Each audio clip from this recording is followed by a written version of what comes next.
ចៅពិតជាមានសំណាងណាស់ដែលជាតិនេះចៅកើតមកជាដែលជាតិនេះចៅកើតមកជាចៅរបស់លោកយាយក្បែរបងអួចចាំងដែលយាយធ្លាប់អង្គុយក្បាលបុកស្លាទុកនៅលើកំរាក្លិនស្លាមលូនៅជាប់នឹងចំរៀមដៃ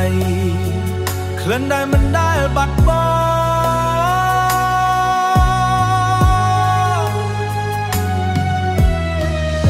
សម្ពុតចងក្បិនពណ៌ស៊ីជម្ពូក្រៀមហានៅលើខ្សែយោតាមខ្យល់បក់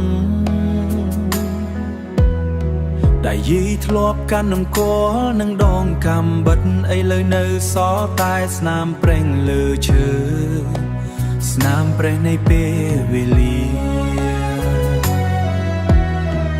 យាយទៅបាត់ហើយសល់ត្រឹមតែដានជើងខ្ញុំរស់នៅរៀនតាមគ្រប់ដំបូន្មានវាស្រែធំល្វឹងល្វើយក្រោយផ្ទះយើងយាយធ្លាប់ប្រាប់ថាដីមិនដែលកុហកបើចង់ហូបត្រូវចេះដាំនិងចេះថែកុំចាំវាសនាដែលមើលមិនឃើញមេរៀនលើដីក្បែរផ្ទះពេលព្រឹកឡើងគ្មានសំឡេងអំបោបោ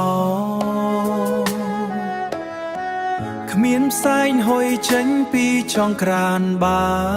យ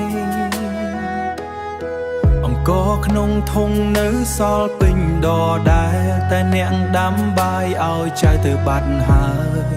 ស្ងាត់ជ្រងំនៅរាល់ព្រឹក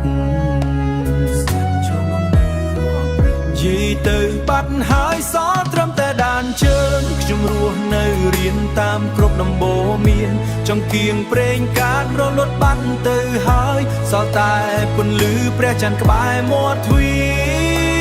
រយាយទៅឲ្យបានសូ